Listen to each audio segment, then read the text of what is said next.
Dear listeners, I am present before you again. I promised you in my next class I will be present before you, and by maintaining that promise I am present before you again. Hope you are all well. Thank you. In my last class I was discussing a very important parts of spoken English or grammatical sections. I have already told you that I will teach you how to speak in English language very easily and like a dynamic persons. Now, today I will going to discuss you use of primary auxiliary as a main verb and auxiliary verb. You know that auxiliary verbs may be used as a helping verb and sometimes auxiliary verb may be used as main verbs. I have already written here on the board. You may take screenshots from here. To be. You have already known that to be verbs are am, is, are, was, were, shall be, will be, etc. Okay? And these to be verbs, I have already told you that these to be verbs are most important to express a subject's conditions, because the main purpose of to be verb is to describe the condition of the subject. Can you understand what I am saying? Okay, thank you. Now, to be verbs are used as a principal, first as a principal verb. Suppose look at the first sentence.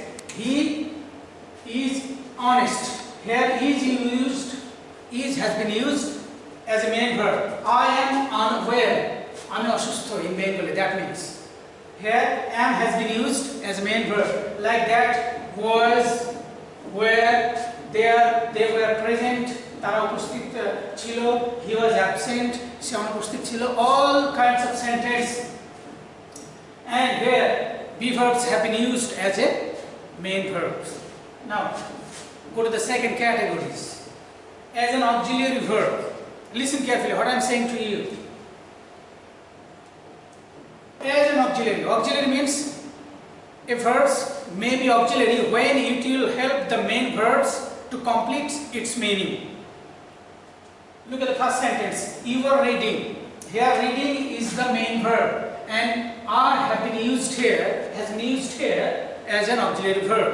Second, they are playing. Here are has been used as auxiliary verb. It was raining.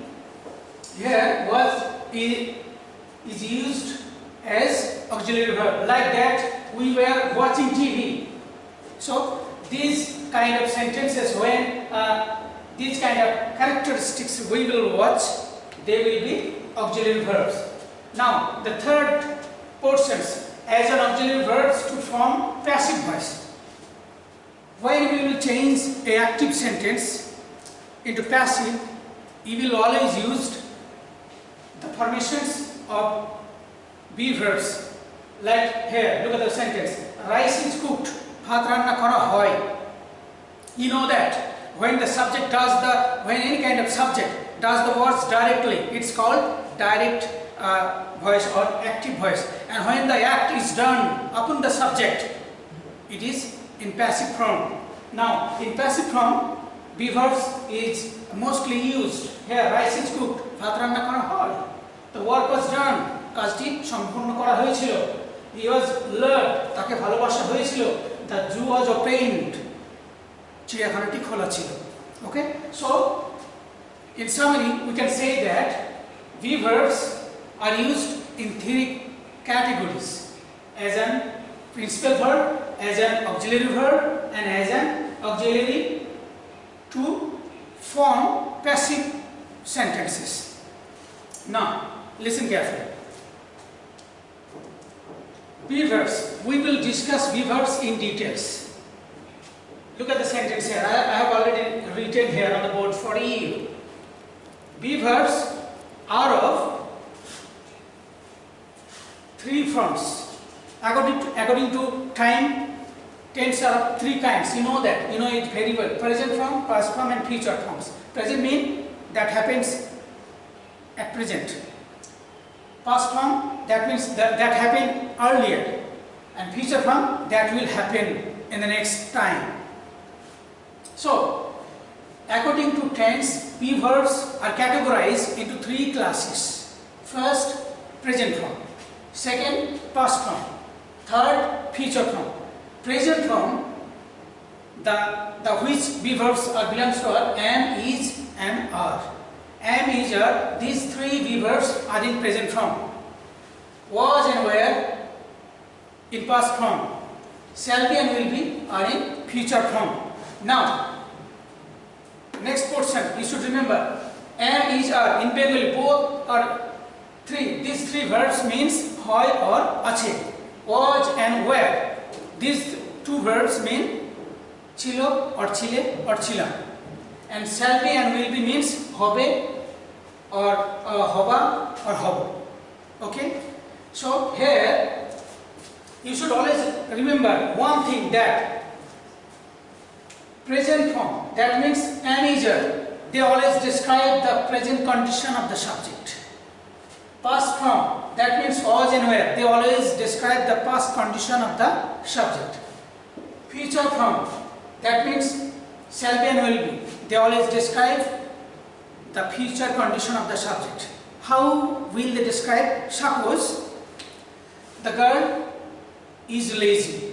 The girl is lazy right now. The girl is lazy now. So here is used to describe the present condition of the subject.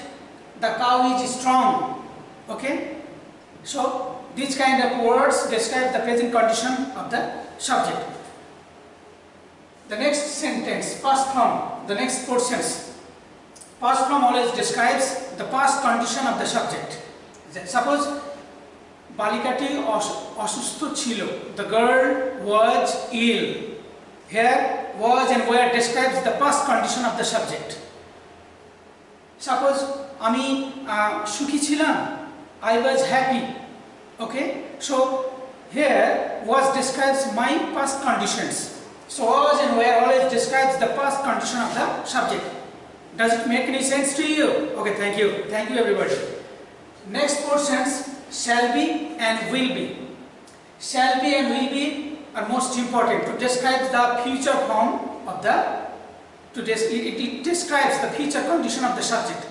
Now, shall be and will be, that means hobo, hobe or hoba, and it always describes the future condition of the subject. Such as an example, boiti sundar hobe, the book will be nice or beautiful. Okay, tumi sukhi hobe, you will be happy. So these kinds of verbs always describes the future condition of the subject. So in summary, I may say to you that be verbs are most important to describe the subject's conditions: present condition, past conditions, and future conditions. So you should learn very clearly how to use am, is, or are, and are, because both these three verbs has the same meaning. So you cannot use anywhere, any place am, is, and are. It has a certain rules and resolutions, and you should have to maintain those rules, and you should learn very clearly. Otherwise you cannot understand and you cannot express yourselves to others. So I will promise you that I will describe to you in details the use of am, is, are, the use, how to use was and were, how to use shall be and will be. I will discuss it in my next class. So today you will just memorize, you will read very carefully, and you will also write. You may take screenshots from here, and you will practice in your house. That means what is the meaning of am, is, are, what is the meaning of was, are, what is the meaning of shall be and will be. You should learn it very clearly. And how many parts, how many categories are there in be verbs. If you read well, if you practice well, you will be adept and skilled in learning English. You will be very intelligent and superb students. There will be no problem whenever you will speak out, whenever you will express yourself to others. Thank you everybody. No more today. Thank you so much.